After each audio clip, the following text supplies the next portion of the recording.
Welcome, folks, to the Blink podcast. Ben Wilder here, European Partnerships Manager here at Blink. And we're back in the studio today, shining a light on what makes great employee experience, specifically in retail. A big part of my role is obviously working with our partners. I'm thrilled to be joined today by my lovely manager, Sloane Kendall, and the wonderful Laurent Omer from our partners over at Workday. With Blink's frontline focus, retail is obviously a crucially important industry for us, and one that's obviously got its very unique nuances. So the word frontline is always a great starting point, and there are definitely themes that map across industries. But obviously, when we're talking about curating a personalized experience that really meets employees where they are, we have to get specific on what's required within those specific industries. And that's where a voice like Laurent's is so valuable in his role as industry advisor for retail, hospitality and transport at Workday. So today, and against the backdrop of mutual customers like Carrefour and Dollar Tree, in this podcast, we discuss the frontline experience and the importance of bringing the journey to those colleagues. Obviously, how good culture is earned fundamentally by making life easy, giving time back through simple self-service, before being elevated through positive reinforcement like recognition, benefits, and the things that come on top. We then move on to the importance of when you bring the colleague to journeys, making sure they're informed and enabled throughout and from day one. With communications obviously a key through line, there's a lot of crossover between Blink and Workday in terms of trying to make the most of the employee experience for colleagues in those scenarios. And then we explore what Laurent's hearing from leaders within the retail space, really looking at topics like frontline readiness and ensuring the workforce is included and enabled to lay the foundations for innovation and things like AI that are coming down the track. It's awesome for us, I think, to be able to lift the hood on the challenges that are being seen within these industries and to really understand, I think, how Blink and Workday together can unlock the potential of that workforce moving forwards. I hope it's a good session for you. It's definitely one that we enjoyed. Thank you. So Laurent, welcome. Just wanted to give gain a bit of insight really into your career background to date and what's kind of led you to this role within Workday. So where did your career kind of start within this HR space? My role in HR started when I joined Workday actually 7 years ago. I joined Workday because I was actually hired by the head of industry at the time. Workday was willing to really invest in some strategic industries like retail was part of, retail and hospitality actually. My career started something like 27 years ago. I've been working in two other tech companies, mainly focused on retail and consumer goods industry. I started as a product director. I was heading a team of development and design for a supply chain provider. I stayed 11 years there, and then I joined a very large ERP vendor where I moved to a pre-sales career and then a business development career. Then again, focus on retail consumer industries. So all in all, I spent 27 years in the tech sector, supporting companies in retail and consumer goods with their digital transformation. Fantastic. And obviously on that, you've kind of mapped the gambit, I guess, from product to pre-sales and now this kind of business development role. In terms of the kind of retail industry advisor role at Workday, like what does that look like day to day? Actually, it's a very busy role. The role of an industry advisor, as I mentioned, is to first and foremost develop an industry from a regional point of view. So I'm in charge of the market growth of retail, hospitality, and since a year of transportation industry across EMEA. What does it mean? It means, I would say, designing the market strategy for Workday on this region, working on the marketing aspect, all the events we're doing. The second is working with the ecosystem, whether it's ISV partner in the Workday ecosystem complement what we're doing, like Blink, or SI partners that are actually implementing the Workday solution, so helping them to understand what is the Workday value. Then my role is to educate our internal stakeholder around the industry, so to get them up to speed on the industry knowledge, the challenges, the trends, and also what is the value of Workday for these stakeholders. Last but not least, it's working with our customer community in different modes. So the first is to make sure that we foster engagement across this community. They all are using the same platform, the same version of the platform. So it's a real benefit for them, because when they share their experience, they talk about the same thing. So my role is to engage with this community, make sure that they're learning from each other. The second aspect is also to work with them on the future of the platform for the industry. So getting this input, this direct input from the market on what is the usage of the platform, what is missing, what their expectation, where they see that the platform should go, and also work with our product management team to share this insight, and also benefit from this experience from the field to co-design, but also to get, I would say, first-hand feedback on what is good and what is not so good in the platform to make this evolve. Yeah, it's really interesting, because something that we're kind of discussing before this conversation. Like, what's the sort of process, I guess, for you to feed back from those customers and those insights, and obviously the market side of things, into Workday's product design and go-to-market approach? Like, how does that process kind of work for you within the role? Actually, we operate in different modes.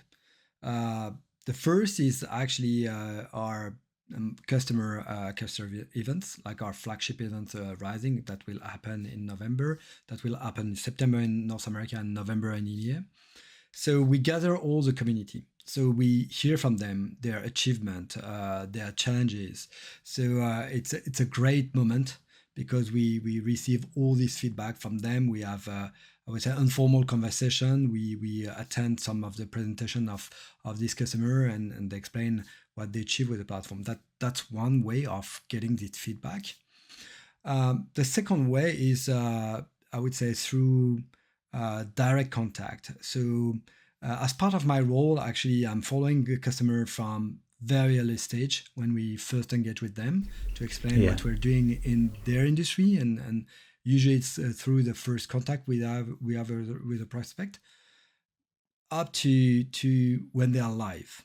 So I'm following the customer after they sign with Workday, they're implementing the solution, but I want to keep the contact with them, because they are now part of the community. So we want to leverage their feedback, their voice, as part of our I would say roadmap, and I would say keeping here to the market. So we really value this one-to-one engagement. So usually our sales people are engaging me in quarterly business review with this customer in one-to-one, where I'm able to share with them what we're doing through the community, what we're doing in their industry, but also share with them the roadmap. And the last thing we do in engaging, the last way we engage this customer are through what we call advisory council. So it's a small group of customers in this industry representing all the sub-industries. So in retail, it's softline, hardlines, automotive, distribution, food and drug, and hospitality, hotels, restaurant, or amusement and recreation. So we have a group of 15 to 20 customers, and we meet on quarterly basis. Sometime virtually through a Zoom session, sometime in person. So we share a day and a half to talk about where they are at, what they are working on. But also in this session, we invite our product manager. So our product manager are able to engage directly with this group, show what they are working on, get the feedback on this is good, this is how we would use the solution or the feature. But also it's a way for our product manager to have direct contact in context with this player, and to invite them in what we call design partner group. So it's a co-design group between our product manager and a selection of customer. So they're gonna work on the design of the product. They're gonna give their view on the design. And once it's ready, we're able to engage them in early adopter program. So before the feature or the new product is generally available, Some customer will test it in productive environment on their tenant and are able to test it in real condition with their data and then again provide feedback. So these three way are the main way, the main method we use to interact with customer. Our flagship events, I would say, direct one-to-one, I would say, engagements with quarterly business review and our advisory council. Awesome. Yeah. I want to maybe zoom in on the early stage of your engagement a little bit, Laurent, and even more specifically, maybe through the lens of retail, and obviously recognizing there's other verticals that you're engaging with on a consistent basis. But I think there's some really interesting through lines. I'd love to dig in with you on retail. I'd be curious, when you're in those early stage conversations, you're really starting to kind of gather kind of the initial current state, problem statements, business challenges.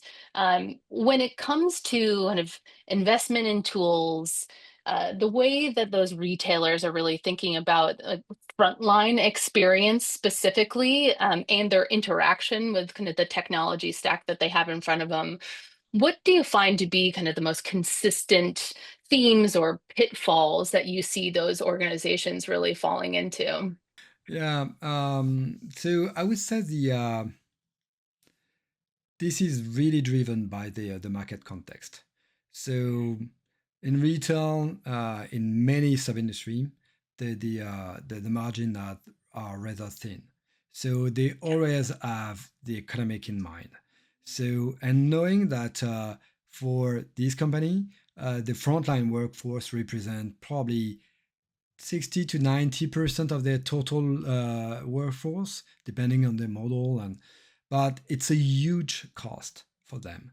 So they always have in mind on how they can, I would say, optimize the use of their workforce, how they can optimize, I would say, this cost. So usually the first aspect is actually, so how can I do more with less, and really, I would say, make the best of the talent and the skills that I have inside my organization. That's the first thing. Knowing that there is a scissor effect in the market. Since the COVID, many people have left this job. So retailers are not only have, I would say, want to optimize, which is the first or second largest cost in their organization, but also they struggle to staff their store or staff their warehouses, to have their organization properly running and deliver the customer service they expect. So that's the first thing. So efficiency of these people. So what does that mean? It means have a proper onboarding, so you shrink as much as possible the time to productivity with a new joiner. It's making sure that you're able to multi-skill these people, that you are able to move them in different roles inside the store to minimize the resource usage. It's also making sure that you engage them properly, because disengagement leads to absenteeism and turnover. And this is usually something that retailers are barely able to evaluate, but that's a huge cost. So they need to really work on employee engagement. And of course, most of them want their employee to be happy, but there is also, I would say, an economic behind. It's if you don't have the proper level of staff, you're losing sales. If you have disengaged staff, you need to overstaff to be sure that you are at the right level of service in your store. So engagement is definitely something that they need to work on and pay attention to, because actually it has an impact on profitability, on customer service, and on productivity. But the last thing, which is important, is usually the forgotten aspect is the adoption. Usually when you deploy a solution like Workday, which is mobile first, you will deploy it across the whole organization. And for most of this company, it's usually the first time that you have an enterprise application deployed across the total workforce. But the reality is, the frontliners, there is a high turnover, as I mentioned, not necessarily a tech savvy population. They want something that is intuitive, very easy to use, very fast in terms of execution. So they need to, usually what is missed, and you talked about pitfall, what is missed is this change management aspect. How do I make sure that I have the right level of adoption within the front line, because they don't use these tools on a regular basis in comparison to HQ population? Yeah, yeah. I think the headline and how we hear it often described from the folks that we're, customers we're engaging with every day is, optimizing for self-service. How can you really make for that kind of simple, intuitive, ability for those frontline teams to come in and get what they need without, additional guidance, without having to submit tickets, without needing, frontline managers quite literally over their shoulder, kind of guiding them through the process. I can imagine that is, that term self-service is something that you all are hearing, very often within the four walls of Workday. When you think about that as kind of an initiative or a strategic imperative for organizations to help in aiding that frontline experience, that's not just really an HR problem. Obviously, IT needs to lean in, operations needs to lean in. How have you seen kind of that cross section of folks kind of come together, or if not yet come together? Like, how do you guide, especially the folks that you're talking to in the HR side? How do you guide them, like, to navigate that challenge and start to build those kind of stakeholder and cross-functional relationships to solve for those self-service challenges? Yeah, so usually when you bring a solution like Workday to like Blink in an organization that is used to legacy system, where mostly centralized, where people that are engaging with the software are highly skilled in enterprise application, I tell them that you need to understand the people that are going to use the solution, and usually at headquarters they have a very little knowledge of what people are doing in store actually. So this is why my first recommendation to this organization are bring in the operations, because if you talk about for instance HR, think about it. In a retail organization, 80% of the processes will be initiated in store, whether it's through self-service or through a ticket, hiring, onboarding, review of performance, staffing, scheduling, review of compensation. I would say training is more and more on the job. Termination happen in the store. So it's between the manager and the employee. So this is why I would say the self-service is absolutely crucial. So I said, bring these people in, and very early in, I would say, in the design of your project, because you need to understand how they do things actually in store. And usually they're very creative because there is a lack of tools. So they build their own process, they build their own way of doing things. The second is understand how they are doing it. What is a process, or what is a way that is more convenient for these people to do it? The next thing is think about the value for the people, because there is no value for me. I won't use it. If I see the value because it's quick, it's efficient, it delivers me value added information or service, I'm gonna consume it. That's almost natural. So my and I usually tell this organization, it's you're gonna learn to know each other. Usually it's two different worlds. The HQ and the store are separate. Right. They actually think that it works this way, or there's some kind of fantasy of how the other operate.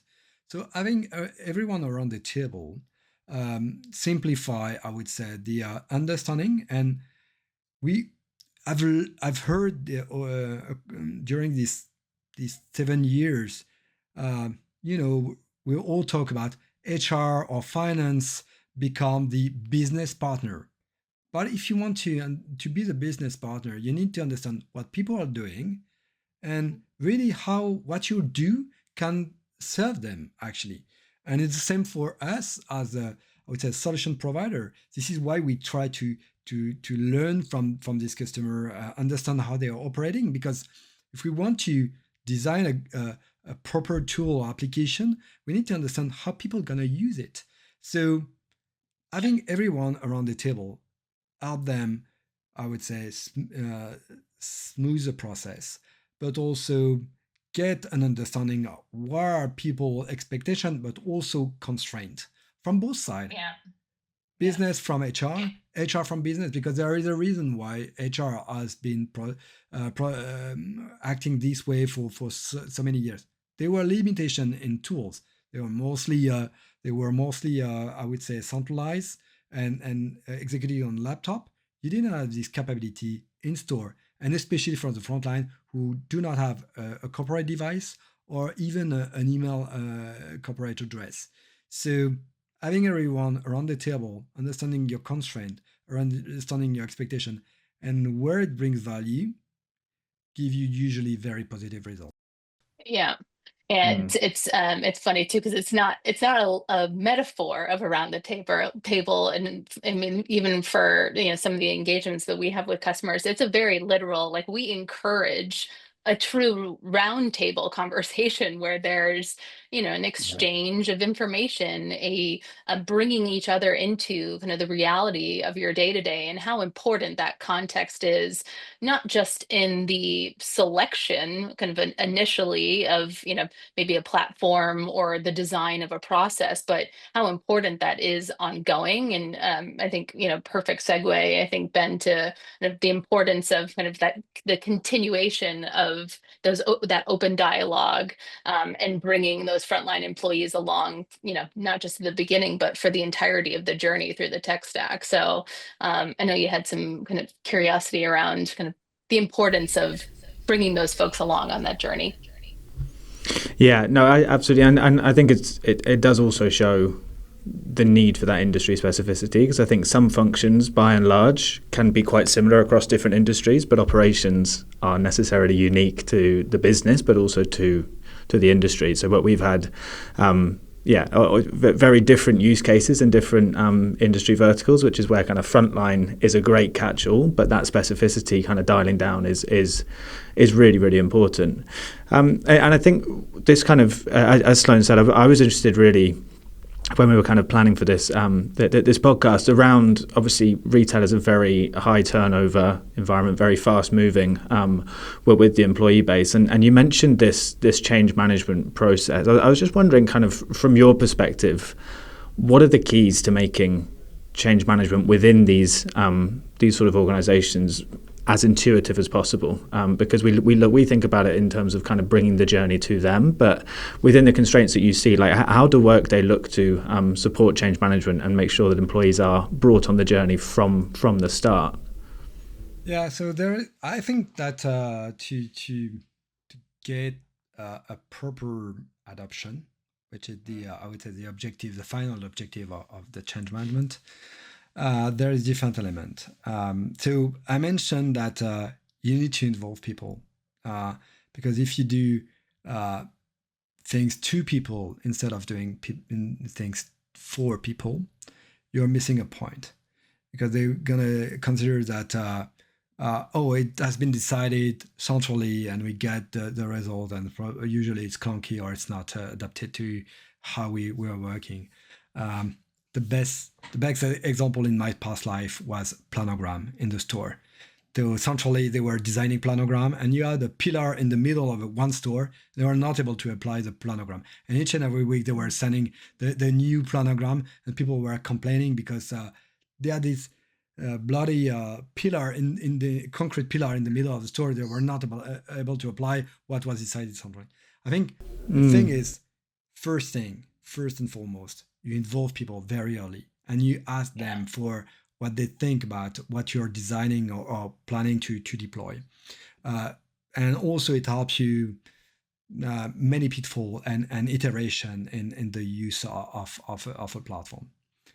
The second thing is consider that change management is a constant effort. It's not a one shot, because we mentioned there is a huge turnover. So managers that are your champion inside the store will change. They're gonna move. They're gonna cross board. They're gonna leave the company. So it's a constant effort, and you need to you need to work on having a strategy that is working on the longer term and as a continuous improvement. The on the change management also, I think that you need to do things that are accessible to people, that is easy to do. Many of our customers are going, I would say, directly in store, near to the people, to apply that, deploy that in context. They do not take people out of their store. First, it's counterproductive and you're losing money. And second, I would say they're going to learn in classroom and then they come back in their natural environment, and they need to understand how they can apply that. So go near to people and do that in context. The other thing is, I would say, make things funny. And work on any aspect of the gamification, the role play, and so that people are more naturally engaging with the thing. And I would say that the last thing is in this idea of continuous effort, and is once you rolled out the thing, you need to have ways of people to get to the information, back to the information, because they're gonna go back to their job and they miss the point on how do I do my learning, or how do I look for information, or how do I place a ticket. So make it easy for people to find information afterwards, because maybe they won't get it the first time you say it, but you need to have natural way to do that. And if you want a change management and an adoption to work perfectly well, I think there is different elements that are absolutely key. The first is, I would say, the ease of use, definitely, because these people are not IT. They are not IT engineer. They are sales associate. They are logistic clerk. They are truck driver. They don't spend their time trying to understand how corporate application. So ease of use is absolutely critical. Intuitiveness of the solution. It should look like any mainstream application. Okay. Yeah. The second thing is the frequency. At Workday, if you deploy Workday and the only capability you deploy in a store environment is the annual performance review, manager and employee will use it once a year. There is a quite a high statistic, a high probability they're gonna forget how you use the solution in 1 year from here. So if you offer them to access to their payslip, it's once a month. If you let them consume learning, probably several times a month, or a couple of times a week. If you give them their schedule and the time check in, checking out, it's going to be several times a day. So the frequency drives the adoption. The frequency of usage drives the adoption, because people get used to the environment and how the solution work. And the last thing that is, for me, the most important is, I already mentioned, is what is value for me in it. From an employee point of view, if I have the feeling that I'm feeding the beast and providing information to my employer without getting any return on that, I'm not going to use it. I'm gonna have a different reflex to say, okay, why should I use it? It's not targeted to serve me, but my employer. So think about how these services you're deploying are easing the life of employee. I forgot what time I'm gonna start tomorrow. Can I check it? Uh, I Yeah. I know that there is a job that may open that I'm interested in, or even more, there are some job that I do not even know that I could apply that are pushed to me because I'm a good match. So all the thing and attention, I would say, that you are able to provide to your employee, your manager in the store, or even in the HQ, I mean, will drive adoption because they feel that there is something positive for them in the use of the application. Yeah, I think one of the themes that kind of stands out there is often when you look at HR transformations, they're being run by people who are themselves very immersed in that project. But if you look at the frontline employees, who are the kind of the end users of that project's output, they're not immersed in it from the start. So I think it's really interesting to look into how maybe a more consumer grade approach, maybe a more gamified approach, a way to sort of bring them on that journey from the start is a really powerful way to do that. And the question I kind of had, and it's a bit of a leading question because it very much ties to what you said, but I think organizations often mistake adoption for engagement. And I was just wondering if you believe that maybe organizations in the last, let's say, 3 to 5 years have made that mistake, and if that's evolving from what you hear in your sort of customer councils and things like that, or if you still think there's work to be done on the framing of adoption versus engagement for those organizations that you speak with. It'd be interesting to hear how that's kind of evolving as a mindset from over time for you. Yeah, so you're right. These are two different notions. Adoption is I need to use a service because I have something to achieve. Doesn't mean that I'm happy with it. I'm engaged, and this is where it's um, recalling, so reminding me of just what I said about the what is value for me, and you want so because there is different ways of getting engagement. Engagement does not come from using a service. It's many things. For instance, if you're, I would say, uh, listening to the voice of your employee and you show that you care and you're doing something, you're going to drive engagement. But that nothing to do with technology. It's just that people feel they are considered, and or if you have a strategy of really working on offering career opportunities to your employees, um, and you're not just hired as a sales associate and gonna be in a store for ages and there is no opportunity for you, you're gonna be disengaged. But if you show that yes, I'm working on your employability because I feel that you have the potential to develop these skills, or we see in your background that your skill could apply in a different area of the company, and we let you know that you're a potential match. You're gonna drive engagement, and the reality is, over the past years, many of the retailers have considered that the only way to engage people was the salary, but there is a limit to that. Um, I mentioned that this is probably the first or second cost for a retailer, though they don't have the freedom to double or triple the Yeah, salary yeah. of their frontline. And so you need to be competitive. That's a fact because salary remains one of the main criteria to choose a job. But at one point in time, you're going to be in the market. And we had some customer that actually showed that when they were overpaying people were still leaving. Why? Because actually they at one point you try to retain them, but you have nothing else to offer them that being in that role, but they want to evolve, they want to develop. So we see that now retailers consider to develop different strategy to rethink their value proposition.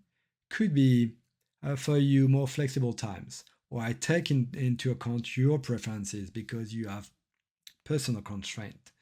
We offer you benefits aside of the salary, or we instead of getting a raise that will be uh, where you're gonna have tax on, we're able to offer you benefits in kind that you won't pay tax on. So it's a good deal for you because still you're increasing, I would say, your overall revenue, but you're not paying tax on all these all these elements, or you pay different rate that are more interesting for you. So I would say adoption is driven by the element that I mentioned. It's the ease of use, the frequency, and the I would say the value for the employee. Engagement is more than that. I would say it depends on many criteria, the condition of your job, the opportunities that are offered to you. I would say the interest on your job, the employability you get working in the company. Another criteria is also the company culture and the brand attractiveness. Many people are joining a company because they are inspired by the company, or they love the brand. So so engagement is also driven through that. And by the way, you need to keep your promises. If you want to keep the engagement, you need to keep your promises. If you say that you're gonna work on employability or career development, you need to show that there are these opportunities and they are at reach, even though you need to work. Or if the brand actually is attracting many people, you need to be sure that what they're gonna discover behind when they hired is consistent with what the brand project to the market. And it's a really good segue that to kind of communications, I think, because obviously the two-way feedback is crucial to keep. If it's going to be an employee journey, they can be onboarded brilliantly, but if communications then stops, then they're not getting that two-way feedback, etc. And what I have found really interesting working with Blink is how much of culture is actually in the frontline sense defined by operational improvements that just make their lives easier. So one thing would be, I've been at a launch of Blink previously where they were just overjoyed at the fact they didn't have to come in on their days off to see their rota that was being brought to them. That is communications, and that is feedback that they received that was able to be brought into their kind of day-to-day. So I think interested to kind of hear your thoughts on the balance of kind of how communications and engagement are often perceived as fluffy when actually in frontline roles they're so driven by operations that they very much become intertwined. I think that's really the joy of what happens with engagement here. Yeah, communication is definitely a key element. I mean, because by nature, these organizations are very distributed. They have logistic centers, they have stores. They may have, I would say, stores in department stores. So keeping the link or building the link between all these employees that are actually working in a remote location with the brand, with the organization, whether it's on very operational thing, so that you do not receive just an email, but you're engaged with that through I would say social channel, for instance, internally, and you have the feeling to interact, not receiving information top down. And also, I would say, feeling that you are part of the company. So because you need to establish almost an emotional link between the two, and it's very hard to do. So you need to communicate. You don't need to overwhelm people with communication, because if they are drawn with information, they won't pay attention, and they are distracted from their day-to-day job. But that's a fact that if you're able to establish this link, it drives engagement. I have the example of one customer. They were working with I would say one partner, which was a joint venture in India, and they decided to deploy, I would say, the training, and training was I would say everything around the best practices, but the culture of the brand on top of traditional learning, and the comment of the joint venture leader was, for the first time, we felt that we were part of the same brand.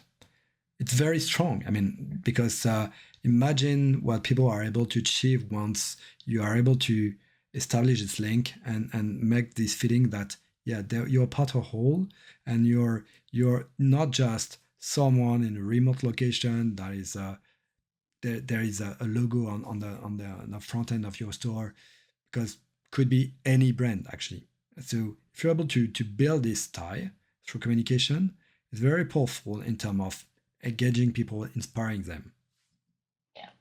Yeah, I think we can't devalue or forget that at the end of the day, these are human beings, and connection is just a part of human nature. It's we want to feel as though if whether it's somebody who's to your earlier point, Laurent, it's somebody could be driving a bus, they could be on in a in the logistics line, not maybe interacting with counterparts and other aspects of the retail the retail chain.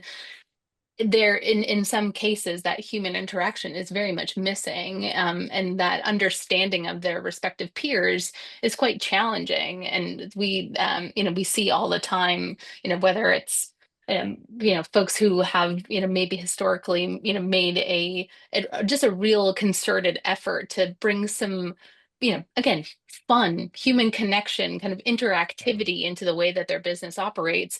But when that's really hard to do physically, the importance of finding kind of technical mechanisms or social media like platforms to like encourage that aspect of culture is just so critical. Like and I think the difference that you see of somebody who has gone through a training, maybe onboarded their first 90 days, seeing their ability to kind of recognize their peers, give a thumbs up to something that somebody is doing maybe outside of the four walls of kind of the day-to-day work. Like the importance of kind of seeing those kind of integral ways that we all operate in our own personal lives kind of incorporated into the the way that they're interacting with their day-to-day business peers. Like it really adds again, that kind of like human connection into the day-to-day. And it's I think Ben, your earlier point, it's like it feels comms kind of can sometimes get this connotation of being um, fluffy or squishy, and not maybe as concrete a kind of tactical measurement of the success or the kind of the engagement levels of employees. But there's so much richness and data that you can really start to extract to say what's working, what's not, how can we get these people leaning in more. And yeah, again, the comms element is so critical. Obviously we've focused in a little bit on quite a bit on like the retail aspect of this. Any other kind of maybe through lines within hospitality or transit, Laurent, that you see as maybe more nuance to these circumstances, or kind of additional considerations that organizations in those verticals or sub verticals like should be bearing in mind, or maybe some consistent kind of business challenges you've seen those folks have to navigate? Actually, you see many similarities between these different industries, so retail, hospitality, transportation. I would say there are some differences, definitely, if you think about transportation logistics. Um, they are usually very remote. There are highest usage of contingent worker to absorb peak. So you have to deal with this. So in a store, could be a couple of individuals or contingent worker to reinforce the team. In a logistics center, it can be dozens of people that are actually joining the Monday morning because you have a peak in your activity, for instance, in during the holiday season. So you have to deal with different population or different mix of population, different organization in the job.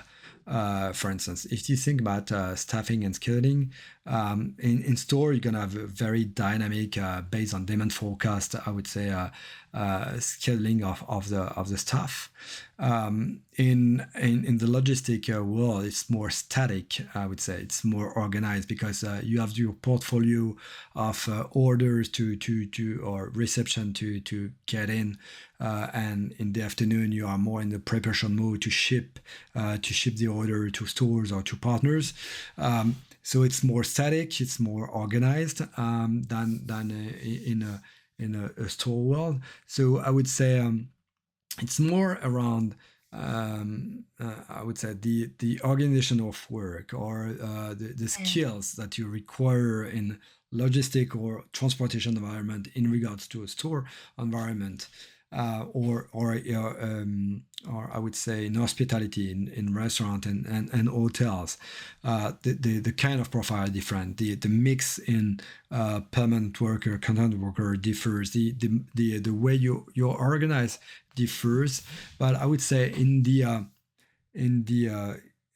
main line, they are actually impacted by mostly the same market trends, which are, I would say, the volatility of the market or the change in the customer and the consumer behavior that are impacting these different areas. The transformation of the sector, I would say, and also because of the macroeconomic, so you need to rethink, I would say, the way you operate. We've seen that lately around supply chain disruption post-COVID, but also now we're entering a period of uncertainty with the tariff or the regulation appearing across the globe. So you need to rethink about the organization. The skill shortage is everywhere in all these, and actually they are fighting for the same workforce, most of them. So except some particular skill are required on the front line, but they are fighting for the same workforce, and they feel the same pressure in terms of on their margin at different level. I mean, you have a different level of margin depending on the sector, but the reality is they are high energy consumers. They are actually heavily relying on supply chain, so meaning on cost of transport, cost of goods, cost of raw materials, and they are mostly workforce intensive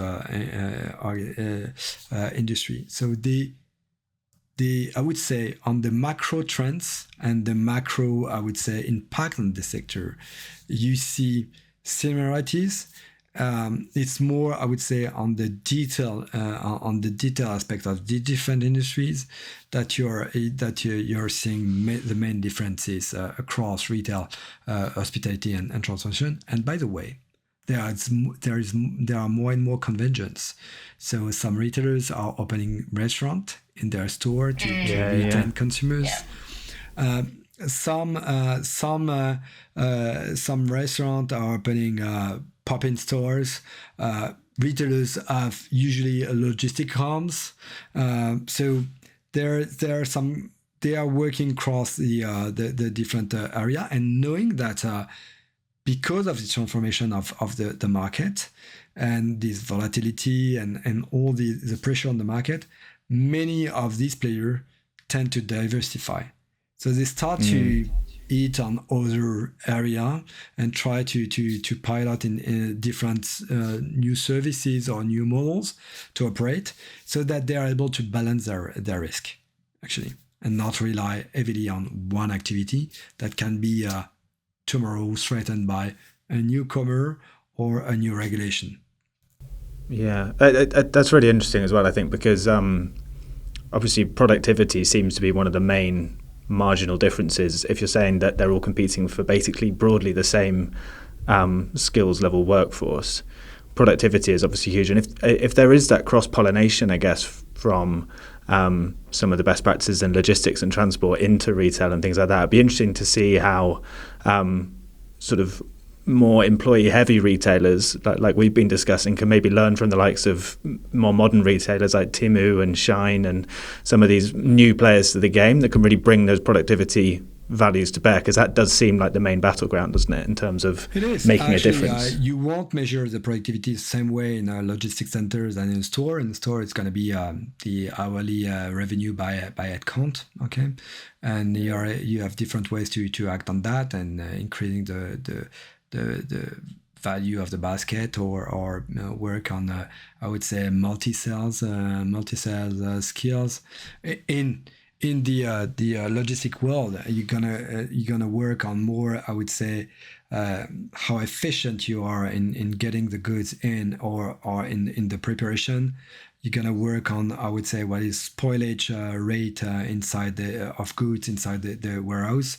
So the KPIs will be different, actually, but the logic is exactly the same. For hospitality, it's gonna be different for how many rooms are cleaned in an hour, how many customers are served in a restaurant, but the logic is the same, I would say. Definitely, the productivity is, I would say, one area that all these sectors are exploring to optimize, for the reason I gave, the lack of skills on the market, and also I would say the cost of work and the cost of labor. So definitely that's one. The other, I would say, is there is one aspect which is the technology. So there are some I would say there is a modernization happening everywhere. This is something that I would say all these industry will have to work on. If you think about logistics, it has been over the past decade more and more automation, more and more, I would say, mechanics and robots working in the environment of the logistics. So you need to rethink what is the organization, what is the place of the human in this. There are some activities that a robot is not able right now to do, and probably not in the coming years. But also you need to have, I would say, people working and interacting with this automation. So driving, I would say, this robot, or managing this robot. It's not just having separate tasks. In retail, there are more and more, I would say, technology in terms of, I would say, tablets for shop assistants, having these new tools to do click and collect and deliver goods, or drives in the food. So more and more technology is coming. So I could take the same example for hospitality with heavily intertwined with the platform for booking, but also the rating, or the players that are actually measuring the performance of these of this company based on consumer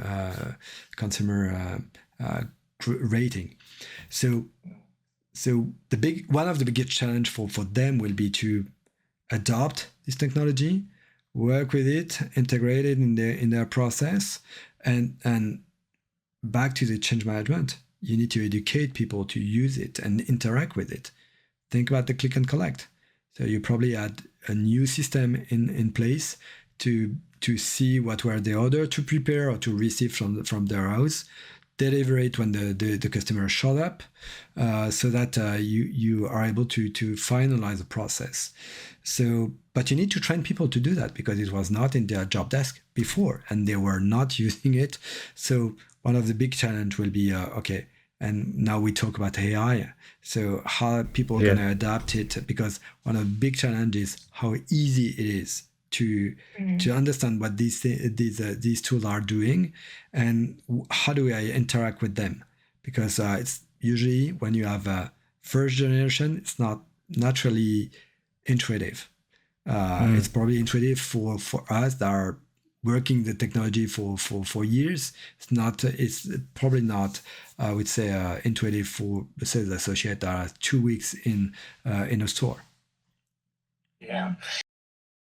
I was going to say, and to your earlier point, I mean, the communication around how it works, proper training, making it feel intuitive and simple, and I think the importance of the value, again, coming back. So if you can kind of explain through the lens of, this is how this is going to make your life easier, and reduce the amount of burden you have to do on maybe these things that you were doing manually, before, and how much more time that frees up for you to focus in on whether it's development of a new skill, or being more more customer facing, that value component is just a critical kind of framing of, why adopt, why lean into this kind of new age of AI. But Ben, go ahead. Sorry, didn't mean to. No, I was just going to say, it's a really interesting, because obviously the reason ChatGPT probably took off, that AI technology has been around before, but it wasn't consumer grade. And when it became consumer grade, even my mum's using it to look up recipes. Like it became a consumer part of a consumer's life, and then people started to adopt it. And I think that's quite an interesting position on, okay, AI is a launchpad to huge productivity, but only if people know how to use it and if the right guardrails are in place for them to adopt it in the right way within their kind of day-to-day lives. So it's something we need to be very conscious of, I think, when we look at that North Star of productivity, is what are the kind of milestones to get there. Yeah, but I think there is a different element to that. The first is when you hear what people were saying after the last NRF back in January about the evolution of AI, there are different question. Is it too early to adopt it? Because it's going so fast that maybe in 6 months it's going to be obsolete already. So is it a long-term investment? And can I trust that the people that are actually selling me this technology will invest in it for the longer term and make sure that I would say it's going to be relevant in 6, 12, 18 months, to 5 years from here.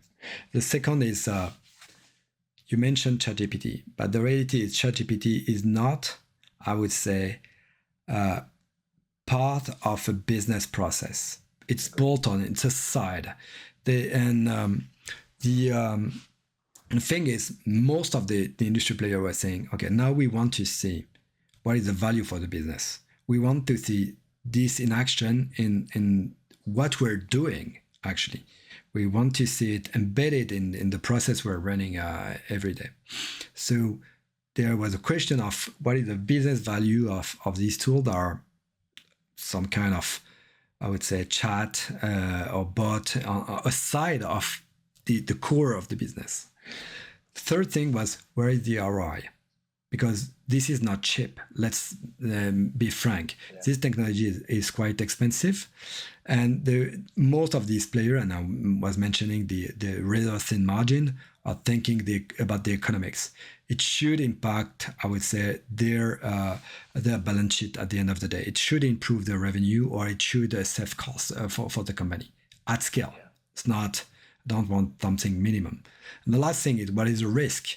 Mentioning ChatGPT, when you're giving an information to ChatGPT of something because you're asking a question or you're sending something to be rephrased by ChatGPT, is becoming public. And you have, so in the corporate world, the information that you're dealing with is sensitive, probably confidential, and you don't want that to become public. And I think the last element on the adoption is, are you able to judge whether the result that will be provided is reliable or not?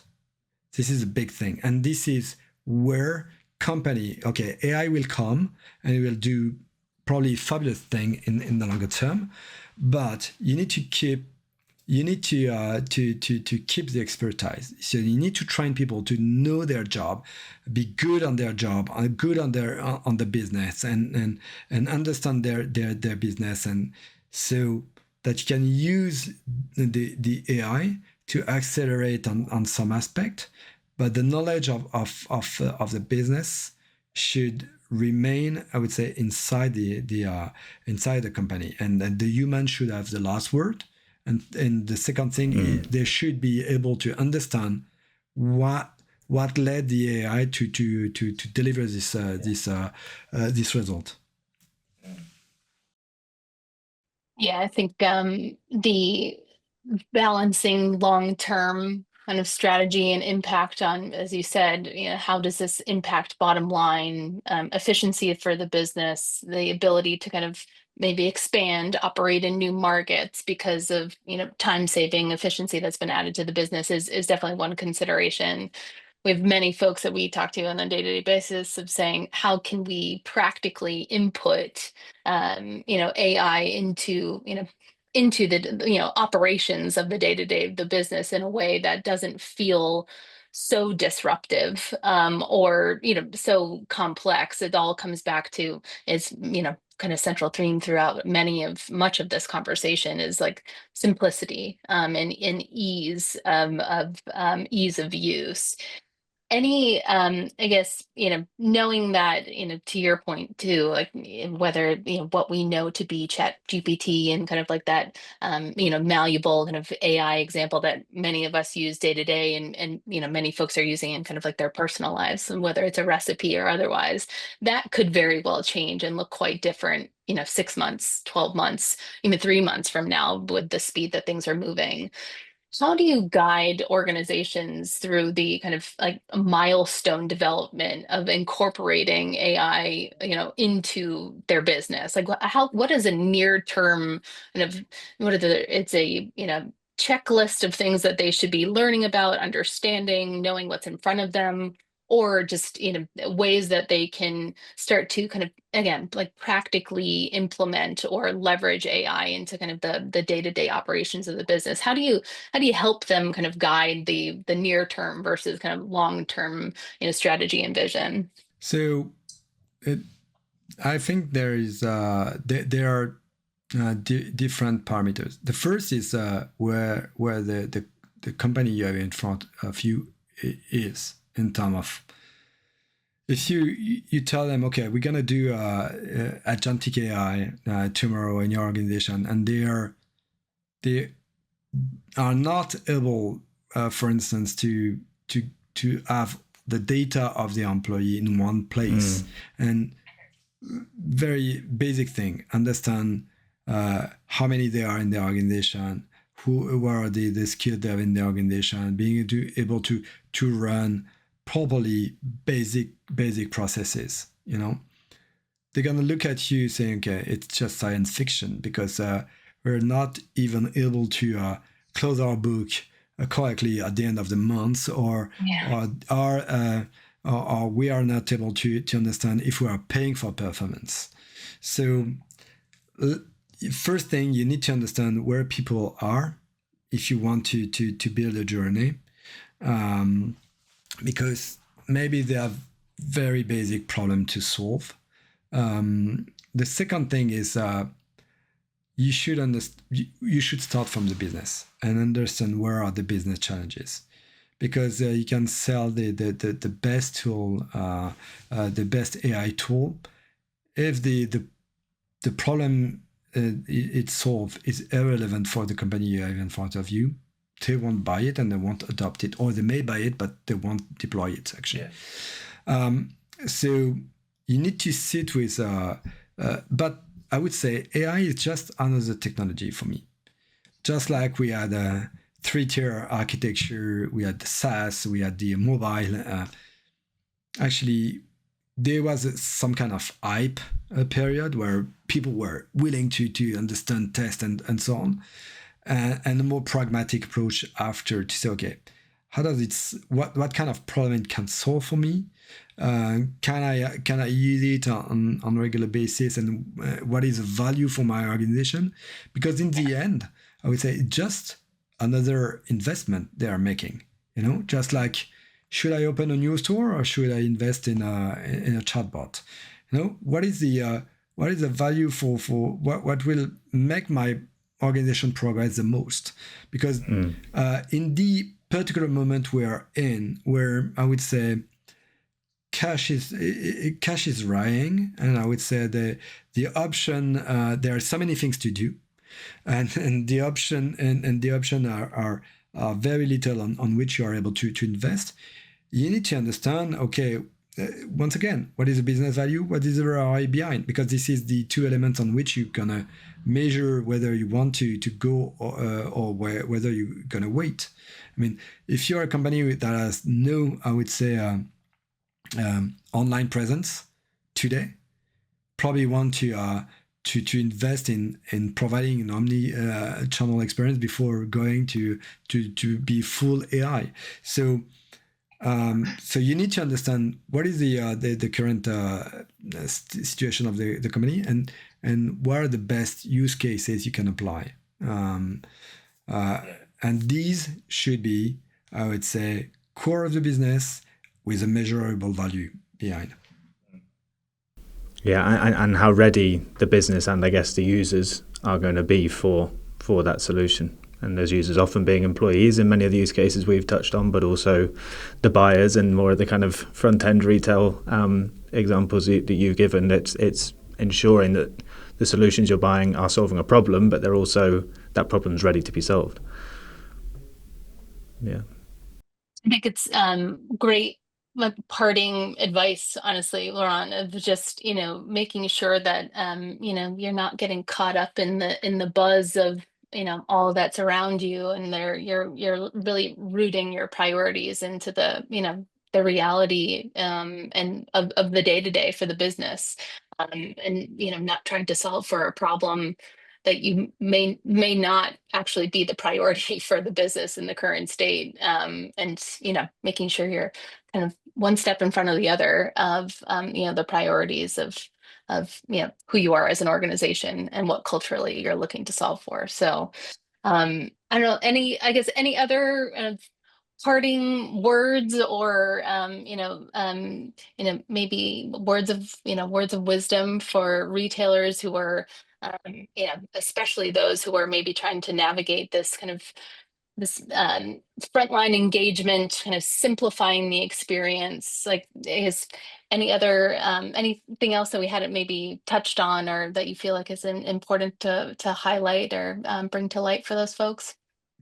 No, I think that the only recommendation I have is this frontline engagement has been probably long-term ignored over in the retail. So the industry has been heavily investing in optimizing the supply chain, optimizing the working on the customer experience. I think the COVID and the year after the COVID reminded us that it's first and foremost, I would say, human industry. So, and it's worth investing there, because actually, if you're able to, you need to have people to run your business, and they're essential to your organization. But also in the transformation we're living, you will need to work on attracting these people and developing them. So, and they are 90% of your workforce. They are the ones that are actually running your logistic, running your supply chain, running your store. So they are worth investment, because all the survey we are doing, all the value evaluation we're doing with our customer is showing that, I would say, the proper frontline engagement drives better productivity, better profitability in the end, and reducing, I would say, the absenteeism and the turnover. So it's definitely an investment that will pay off at the end of the day. But you need to probably do it right and start with the people you're aiming to invest in, and understanding what are their expectations, where they are at, and how they work on a regular basis to succeed in your transformation. Perfect way to round things out. Laurent, thank you so much for joining us. Sharing your wisdom. We really appreciate your perspective, and look forward to hopefully more versions of this conversation to come. So thank you so much for being here. Thank you for having me. Yeah, thank you, Laurent. It was a pleasure. No, pleasure to have you. Thank you. Thank you so much.